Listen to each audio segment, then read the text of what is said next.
그 방언하는 문제에 대해서 질문하신 분이 한 분 계셨어요. 그래서 그 방언의 문제를 조금 다뤄보려고 생각을 하고 있고요. 2주 동안 직업과 일에 관련된 그 설교를 드렸는데 혹시 거기에 관련된 질문이 없으신지 모르겠고, 그 다음에 이제 그 이외에 또 다른 질문이 있으시면 질문해 주시면 그러면 감사하겠습니다.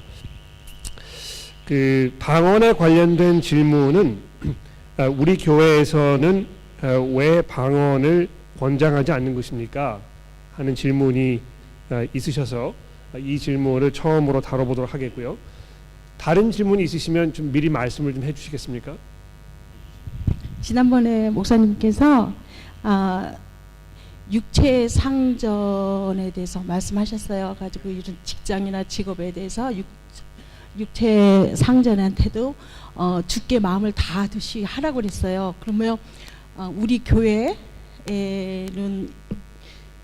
저기 육체 상전이 계셔요. 그리고 또 하나, 보통 우리 교면사의 교회들 보면 제 생각이에요. 육체 상전이 목사님인 것 같아요.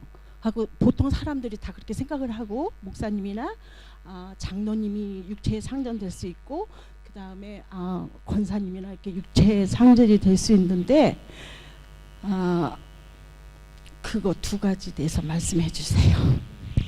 그리고 목사님 자체들도 자기가 상전인 줄 알고 계시는 목사님도 계셔요.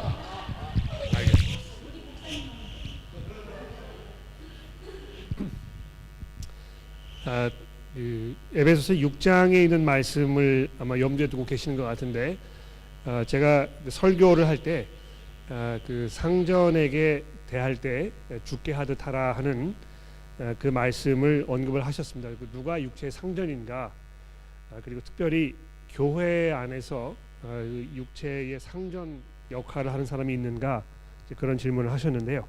그 두 번째로 제가 다뤄보도록 그렇게 하겠습니다. 다른 질문 또 있으십니까? 예. 저기 안녕하세요. 네. 저기 다른 질문 아니고요. 저기 현실적으로 지금 저희들이 직장에서 이제 맞닥뜨려지는 믿지 않는 분들 있지 않습니까? 뭐 믿지 않는 학생들, 그런 사람들에게 지금 나라에서는 하지 말라고, 이제 전하지 말라고 말씀을 그렇게 지금 이제 막 권장하고 있고 권하고 있지 않습니까? 근데 전하는 것이 맞는 건지, 정말 그거를 듣지 않고 전하는 것이 맞는 건지, 그렇게 하는 것이 우리의 도리인 건지, 그거를 좀 말씀을 좀. 사회적으로 반기독교적인 그런 문화가 이제 많이 확산되고 있기 때문에 복음 전하는 일을 제도적으로 이렇게 막는 그런 일들이 이제 빈번하게 일어나고 있습니다. 특히 대학교 학원 사역을 이렇게 하시는 분들은 이제 이 문제를 더 피부로 이렇게 많이 느끼시는 것 같은데, 학교 당국에서 교회 그 대학교 안에 존재하고 있는 기독교 단체들을 향해서 포교 활동을 하지 말아라, 가로막는 이런 그 제재가 이제 가해지고 있는데요. 그런 상황이 벌어졌을 때 어떻게 하는 것이 그리스도인으로서 합당한 것인가, 그런 질문을 하신 것입니다. 자, 그러면 그 세 가지를 조금 다뤄보도록 하지요. 먼저 방언하는 문제에 대해서 조금 말씀을 드려보도록 하겠습니다. 왜 우리 교회에서는 방언을 권장하지 않는 것입니까? 이렇게 질문을 하셨는데, 우선 그 고린도전서 12장의 말씀을 조금 살펴봐 주시면 좋겠습니다. 고린도전서 12장 4절 말씀부터 제가 좀 읽어보도록 하겠습니다.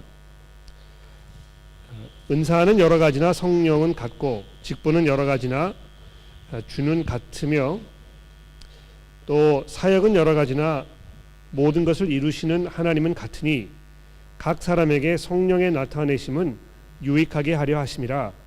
어떤 사람에게는 성령으로 말미암아 지혜의 말씀을, 어떤 사람에게는 같은 성령을 따라 지식의 말씀을, 다른 어떤 사람에게는 같은 성령으로 믿음을, 어떤 사람에게는 한 성령으로 병 고치는 은사를, 어떤 사람에게는 능력 행함을, 어떤 사람에게는 예언함을, 어떤 사람에게는 영들 분별함을, 다른 사람들에게는 각종 방언 말함을, 어떤 사람에게는 방언들 통역함을 주시나니 이 모든 일들은 같은 한 성령이 행하사 그의 뜻대로 각 사람에게 나누어 주시는 것이니라.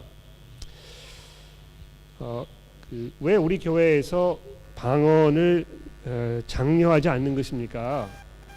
하는 그 질문은 아마 여러 가지 전제적인 이렇게 짐작하신 바가 아마 있기 때문에 이제 그런 질문을 하신 게 아닌가 제가 이렇게 생각을 해봅니다.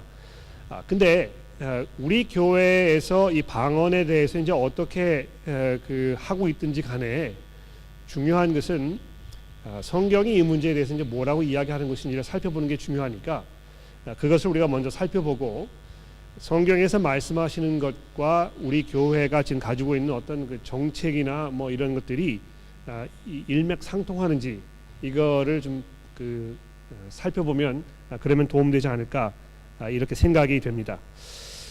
자, 여기 방금 읽어드린 고린도전서 12장의 말씀에 보면 하나님께서 여러 가지 종류의 은사를 교회에 선물로 주셨는데 그 중에 분명히 이 방언하는 것이 포함되어 있다는 것입니다. 그렇죠? 그래서 하나님께서 주시는 이 방언은 굉장히 귀한 그런 은사이고 그래서 우리가 그것을 가로막거나 불필요하게 생각하거나 또는 의심의 눈으로 바라보지 말아야 한다는 것입니다. 그러니까 제가 분명히 공적인 자리에서 여러분들에게 말씀드릴 수 있는 것은 방언하는 것이 굉장히 좋은 것이고 이것이 하나님의 은혜이고 또 여러분이 그렇게 하실 수 있으면 하나님께서 여러분에게 특별한 은사를 주셨다는 것 이것을 분명히 말씀드릴 수 있습니다. 그렇죠? 두 번째로 말씀드릴 수 있는 것은 이미 이 12장에서 이제 말씀하고 있습니다만 왜 하나님께서 여러 종류의 은사를 우리에게 허락하셨는가 이것을 먼저 우리가 생각하는 것이 못지않게 중요합니다. 12장 7절 말씀에 보시면 하나님께서 교회에 이 은사를 주신 이유를 이렇게 설명하죠. 각 사람에게 성령을 나타내심은 여기 이제 성령을 나타내심이라 이렇게 이제 개역 개정에 번역을 해 놓았는데 성령께서 자기를 드러내시는 어떤 방법 즉 은사를 말하는 것입니다.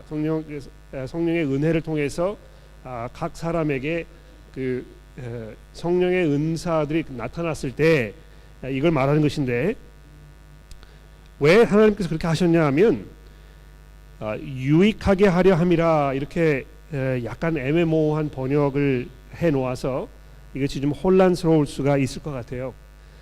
근데 제가 이제 여러 번 말씀드립니다만 제가 이 대조 성경을 쓰고 있거든요. 이 성경은 두 가지 번역본을 이렇게 사이드 바이 사이드로 놔둬 가지고 새 번역하고 그다음에 개역 개정 성경을 이렇게 비교하면서 볼 수 있도록 이렇게 만들어 놓은 성경입니다. 그러니까 성경 두 권을 한 권에 담아 놓은 것인데 가격도 한 권밖에 안 돼요. 그러니까 여러분들에게 이거를 제가 적극 권해드리고 싶은데요. 어떨 때는 새 번역 성경 번역이 도움될 때가 있고 어떨 때는 개역 개정이 훨씬 더 도움될 때가 있고 어떨 때는 두 개 다 도움되지 않을 때가 있고 이게 어떤 게 하나가 더 좋다고 이렇게 이야기하기 좀 어렵습니다. 사실은.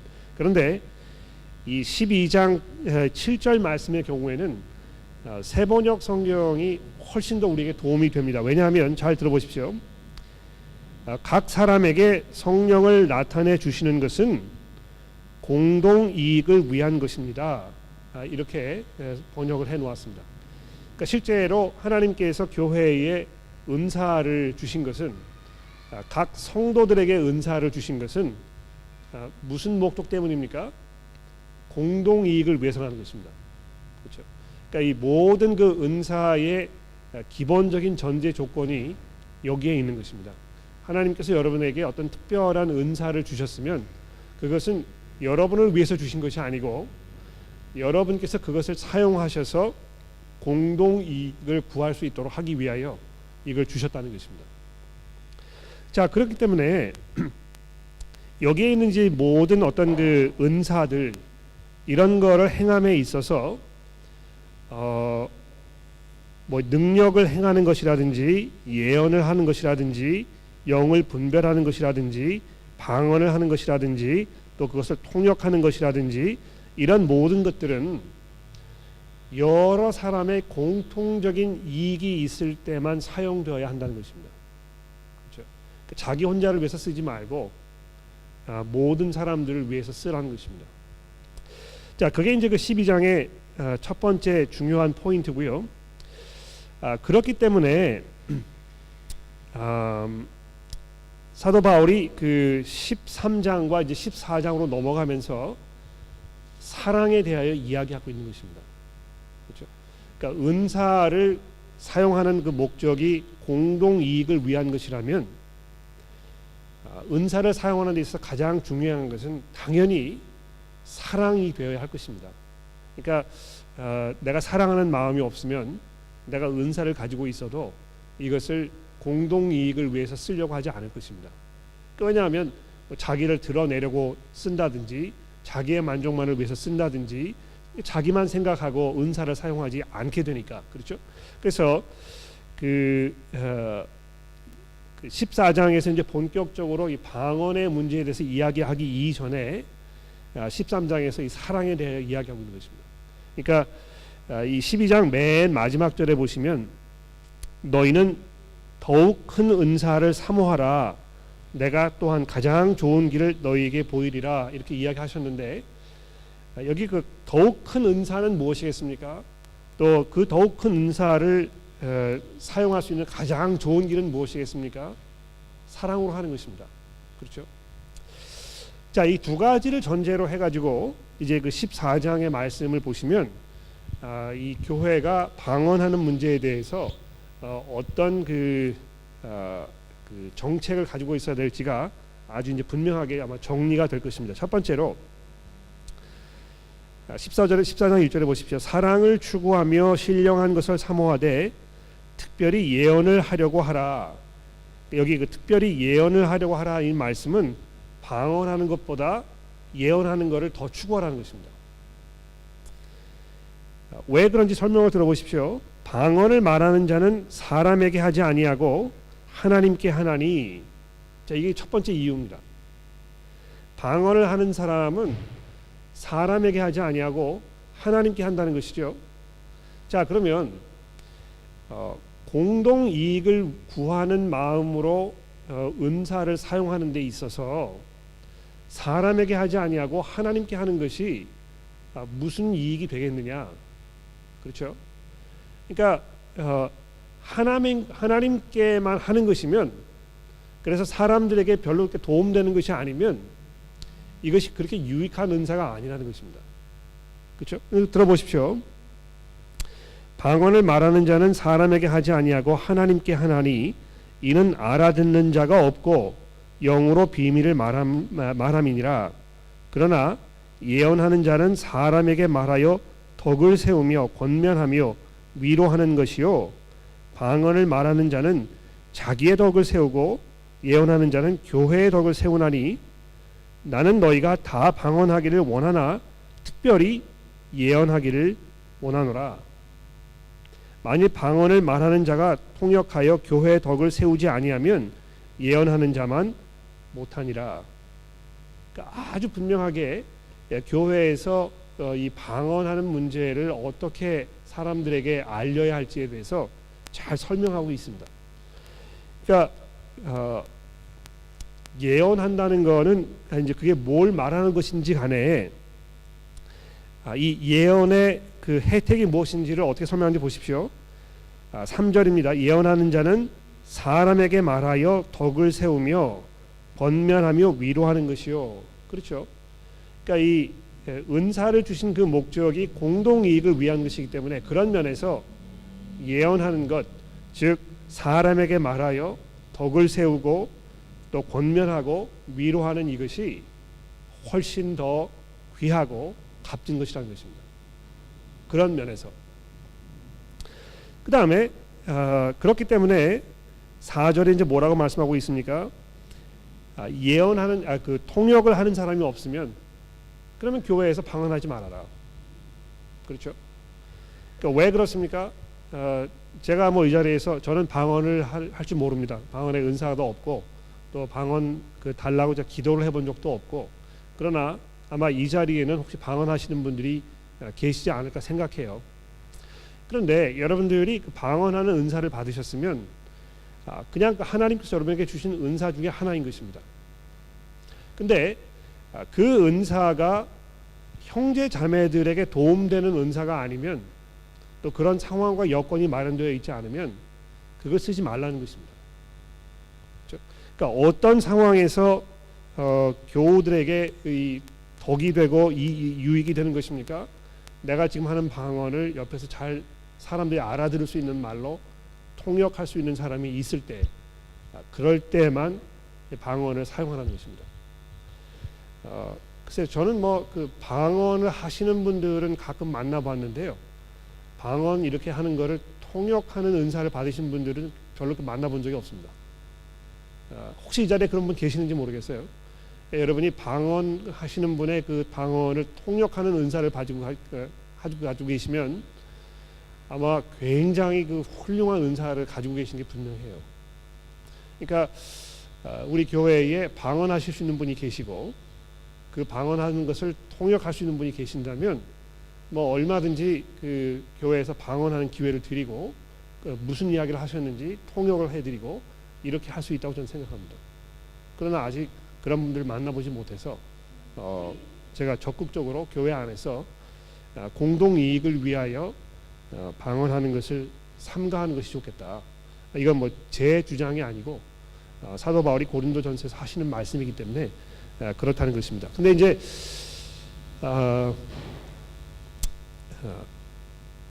그런 면에서 약간 오해가 있을 수 있을 것 같아요.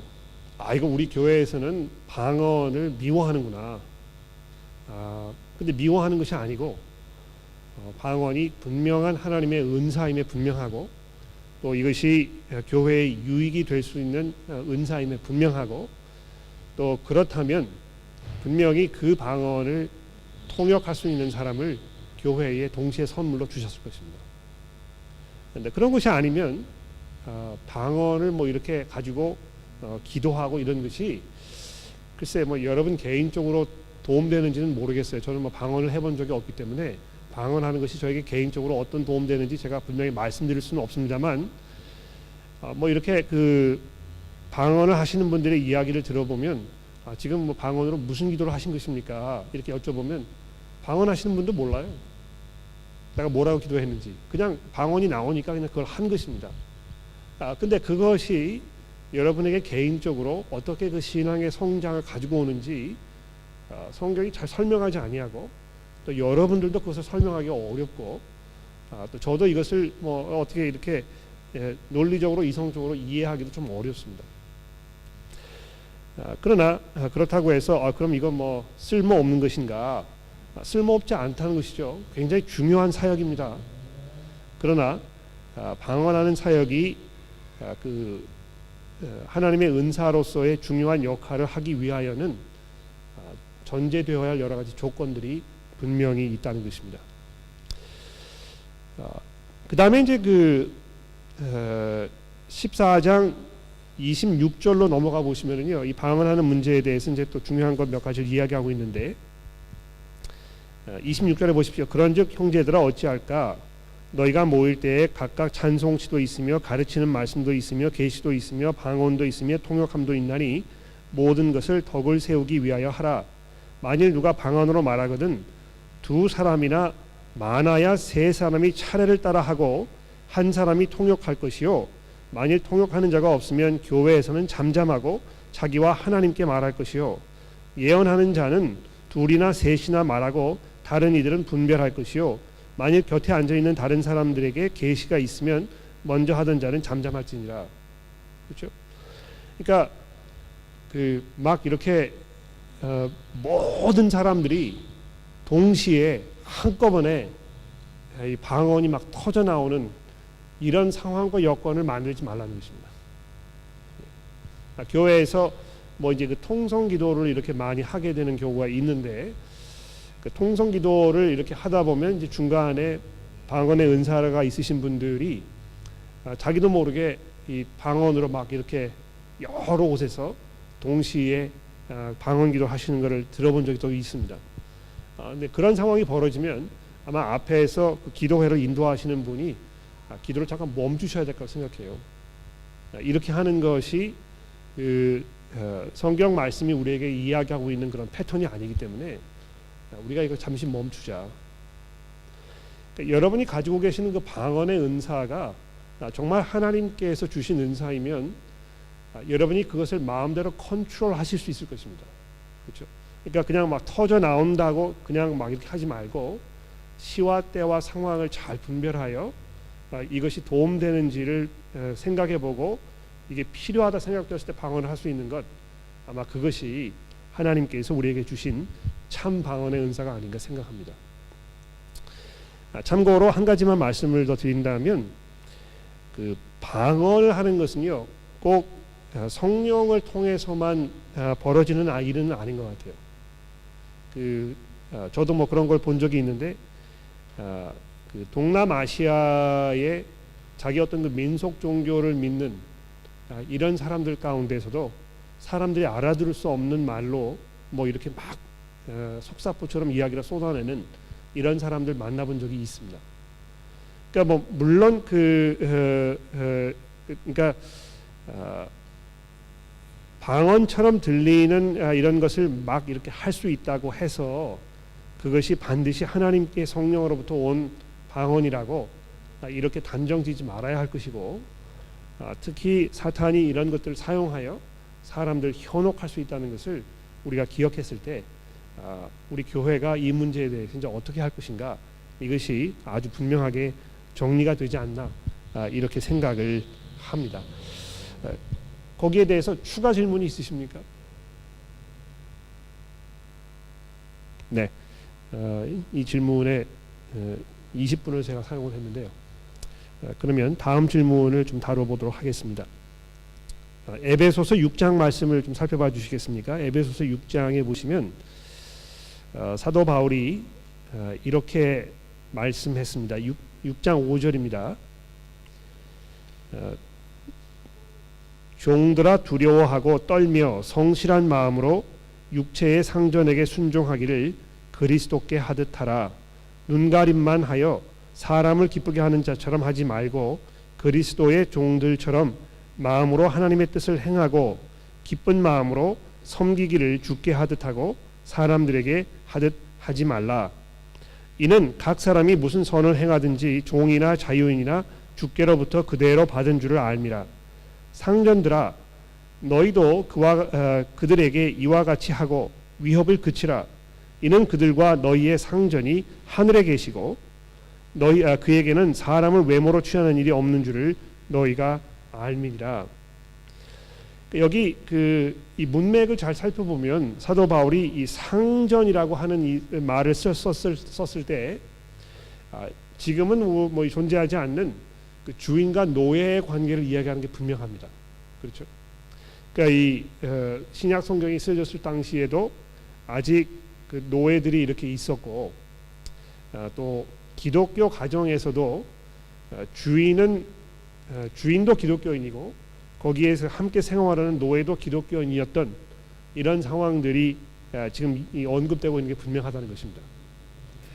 그러니까 이 주종의 관계죠, 그렇죠? 그러니까 좀 뭐 상업적인 관계라고 얘기할 수 있을 것 같아요. 이 노예들은 주인을 섬기기 위하여 주인의 그 소유물이 된 그런 사람들을 말하는 것입니다.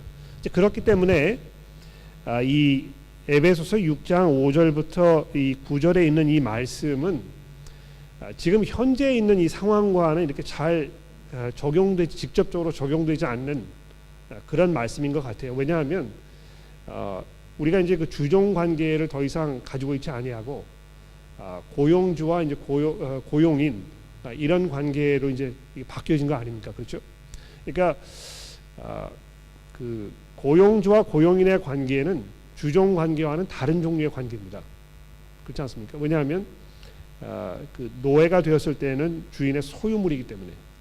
그러나 고용인은 고용주의 소유물은 아니거든요. 일정 대가를 지불해야 하고 또 그 관계를 양편에서 원할 때 끊을 수가 있고 이런 것이기 때문에 여기에 있는 이 말씀을 이제 그대로 이렇게 우리 현대 생활에 가져와 가지고 이런 상황에 대해서 지금 말씀하는 것입니다. 이렇게 결론 내기가 어렵다는 것입니다. 그러나 그럼에도 불구하고 우리가 이제 특히 직장의 문제를 생각할 때 어떤 마음가짐으로 어떤 원칙을 가지고 내가 직장 생활을 해야 될 것인가에 대해서는 굉장히 유익하고 중요한 이런 말씀들을 하고 있는 게 분명합니다. 그렇죠? 그러니까 이 모든 일을 하든지 누구에게 하든지 사람에게 하는 것처럼 하지 말고 죽게 하는 것처럼 해라.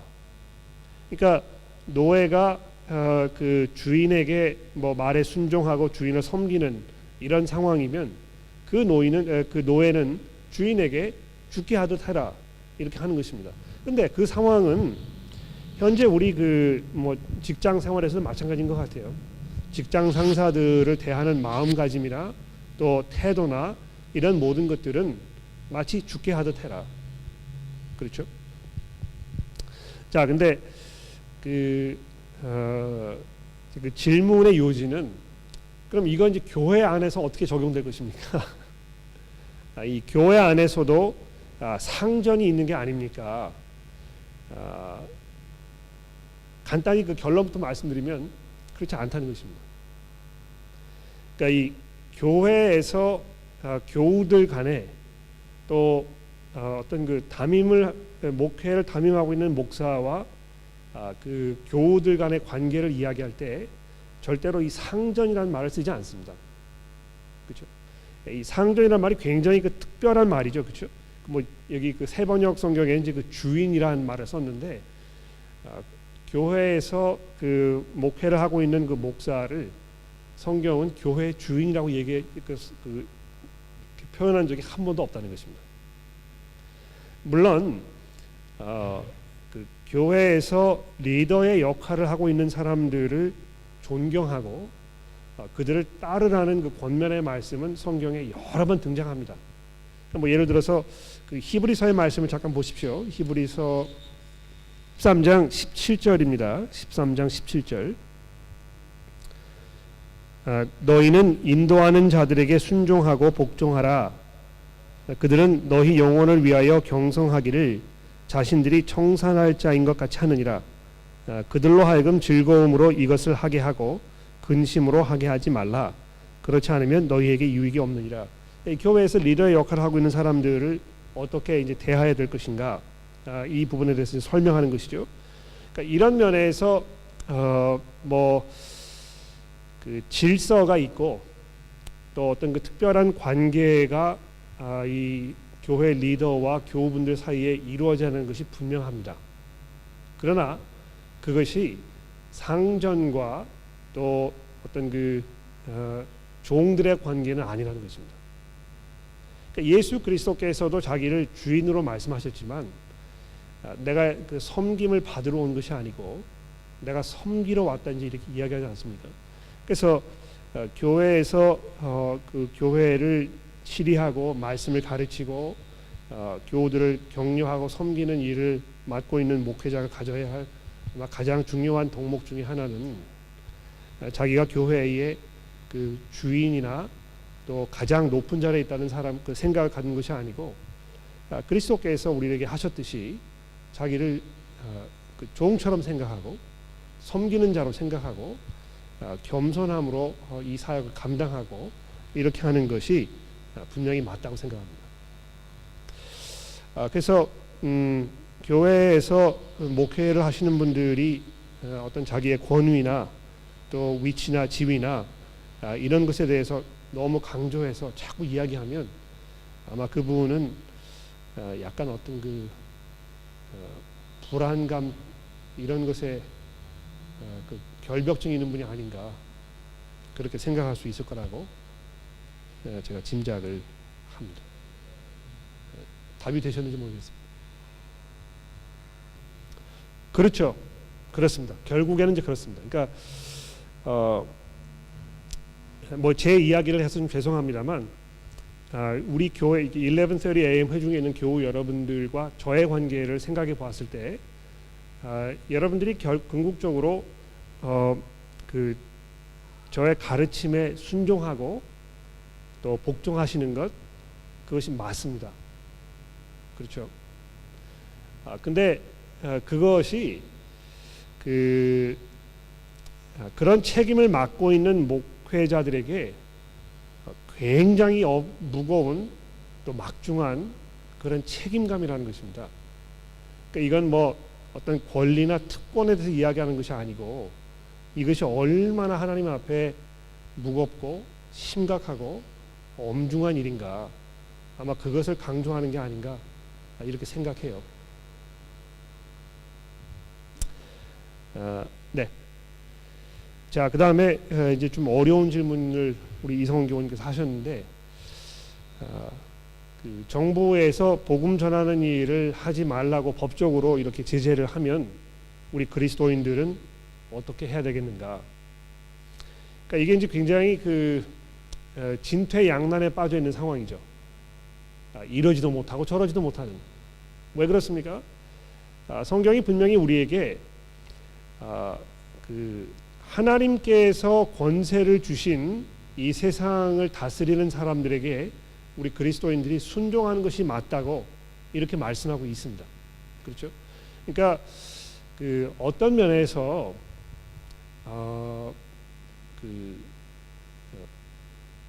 국민들이 이렇게 저항 운동을 하지 않습니까? 그렇죠? 경우에 따라서 이제 뭐 저항 운동을 하지 않으면 안 되는 이런 상황이 벌어질 수 있는데, 저는 개인적으로 저항 운동을 하는 것이 원천적으로 잘못됐다고 생각하지는 않습니다만, 항상 그 저항 운동을 기본적인 접근 방법으로 생각하는 것은 기독교인으로서 무엇인가 문제가 있다고 생각합니다. 그렇죠? 왜냐하면 우리가 가지고 있어야 할 기본적인 마음 자세는 이것이 싫든지 좋든지 간에 그들에게 순종하는 것입니다. 그렇죠? 그래서 그 사도 베드로도 이제 이 예수님의 경우를 우리에게 설명하면서 뭐라고 말씀하셨습니까? 그 베드로전서 2장 말씀을 잠깐 좀 살펴봐 보십시오. 2장 13절인데요. 베드로전서 2장 13절입니다. 인간의 모든 제도를 주를 위하여 순종하되 혹은 위에 있는 왕이나 혹은 그가 악행하는 자를 징벌하고 선행하는 자를 포상하기 위하여 보낸 총독에게 하도록 하라. 곧 선행으로 어린 사람들의 무식한 말을 막으시는 것이니라. 너희는 자유가 있으나 그 자유로 악을 가리는 데 쓰지 말고 오직 하나님의 종과 같이 하라. 뭇 사람을 공경하며 형제를 대하며 하나님을 두려워하며 왕을 존대하라. 사원들아 범사에 두려워함으로 주인들에게 순종하되 선하고 관용하는 자들에게만 아니라 또한 까다로운 자들에게도 그리하라. 부당하게 고난을 받아도 하나님을 생각함으로 슬픔을 참으면 이는 아름다우나 죄가 있어 매를 맞고 참으면 무슨 칭찬이 있으리요. 그러나 선을 행함으로 고난을 받고 참으면 이는 하나님 앞에서 아름다우니라. 이를 위하여 너희가 부르심을 받았으니 그리스도도 너희를 위하여 고난을 받으사 너희에게 본을 끼쳐서 그 자취를 따라오게 하려 하셨느니라.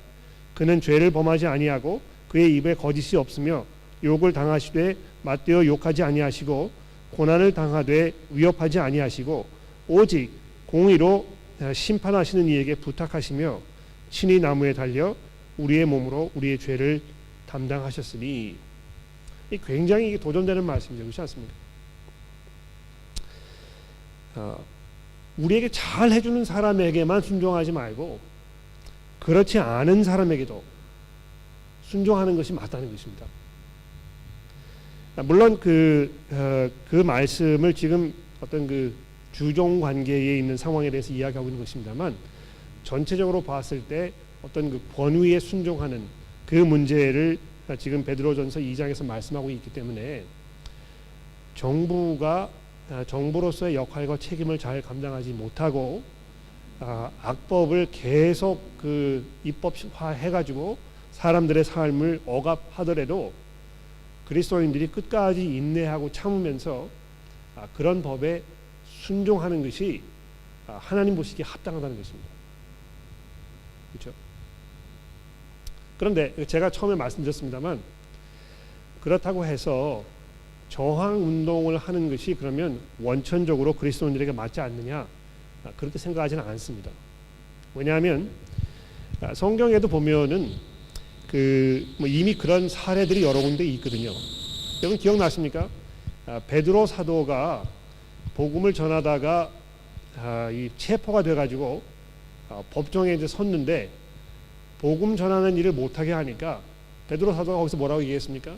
내가 너희 말을 들어야 되겠느냐? 내가 하나님의 말을 들어야 되겠느냐? 나는 그 복음 전하는 일을 멈출 수가 없다. 이렇게 얘기했단 말이죠. 그래서 무조건 모든 상황에서 싫든지 좋든지 간에 이 정부에 순종해야 한다고 이야기하지는 않습니다만, 이것이 어떤 그 최종적인 최후의 수단으로 사용될 수는 있다는 것입니다. 뭐 한국에서 이제 최근에 뭐 촛불 집회도 일어나고 뭐 세월호 사건 때문에 많은 그런 국민들의 어떤 그 저항 운동이 일어나고 이제 이러지 않았습니까?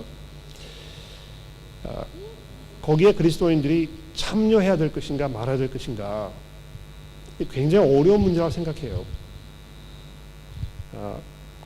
제가 이제 그 자리에 없었고 또 한국에서 이제 나와서 살고 있고 또 굉장히 오랫동안 뭐 이 문화적으로 떨어져 있었기 때문에 그런 상황에서 어떻게 하는 것이 맞는 것이다라고 제가 쉽게 이야기할 수 있을지 모르지만, 실제로 제가 드릴 수 있는 말씀과 거기에서 상황을 겪으면서 인내하셨던 분들이 그분들의 상황에 맞지 않을 수 있기 때문에 제가 좀 조심스럽게 말씀을 드릴 수밖에 없습니다. 그런데 예를 들어서 호주 같은 경우에 가끔 뭐 이제 요즘에는 그런 게 좀 뜸한 것 같은데요. 기차를 운영하는 그 철도청 직원 여러분들이 임금 관계의 문제로 파업을 할 때가 있지 않습니까? 그렇죠? 그러니까 파업을 하는 그 방법 중에 하나는 돈을 받지 않는 것입니다. 그러니까 무료로 그냥 승차하도록 내버려 두는 것입니다. 그렇죠? 그러면 그런 일이 벌어졌을 때 여러분과 제가 어떻게 해야 되겠습니까? 야, 이거 잘 됐구나. 뭐 오랜만에 공짜로 한번 기차나 타보자. 글쎄 뭐 그렇게 하실 수 있을지 모르겠는데요. 제 개인적인 그리스도인의 양심은 그런 일이 벌어졌으면 저는 그냥 거기다 돈을 놓고 가는 것입니다. 그렇죠? 물론 파업을 할 수밖에 없는 분들의 상황이나 여건을 충분히 이해하지만, 제가 거기에 어떤 동참하여 그분들과 한 그 방향으로 걸어가야 할 특별한 이유나 목적이 분명하지 않다는 것입니다. 그렇죠? 그분들 뭐 자기의 어떤 개인적인 이익이나 유익을 위해서 그렇게 하는 것인데, 제가 돈을 내지 아니하고 승차를 하게 되면 결국은 거기에 참여하는 것이거든요. 근데 참여할 만한 충분한 그 이유가 되지 않았을 때 그렇게 하지 않는 것이 우리에게 우리가 가져야 할 기본적인 접근 방법이 아닌가, 이렇게 생각을 합니다. 자, 그래서 제가 이제 말씀드리고 싶은 거는, 정부에서 복음 전하는 일을 하지 말라고 이렇게 했을 때 아마 그것이 하루아침에 마치 이 아닌 밤중에 홍두깨처럼 갑자기 그렇게 이야기하지는 않았을 것입니다. 호주에도 이제 그렇거든요. 지난 20년 전부터 지금까지 이렇게 진행된 상황을 보게 되면 아주 천천히 그러나 꾸준하게 그러한 방향으로 대학교의 그 문화나 환경이 바뀌어져 가고 있습니다. 그러니까 제가 이제 그 대학교에 입학했을 당시 1987년인데요. 그때에는 기독교 학생들이 신입생들 이렇게 학교에 등록하러 오는 그날 다 나가가지고 개인적으로 그 사람들 만나서 뭐 전도도 하고 또 이 성경 공부 모임에 초대할 수도 있고 이렇게 할 수 있는 그 자유가 충분히 있었습니다. 그런데 지금 20년이 지난 지금에 와서 보면 이제 그걸 못하게 한 것입니다. 근데 그게 하루아침에 이렇게 된 것이 아니고 아주 점진적으로 조금씩 이렇게 하다 보니까 이제 여기까지 오게 된 것이란 말이죠. 그래서 지금 뭐 이 학교에서 복음 전하는 일을 하지 못하게 했을 때 우리가 어떻게 해야 되겠습니까? 지금 당장의 그 처신 방법을 생각하는 것도 중요하지만 아마 그것보다 더 중요한 문제는 이게 어떻게 지금 변화의 과정을 거쳐가고 있는지를 미리 감지하고 그때마다 우리가 어떻게 대처해야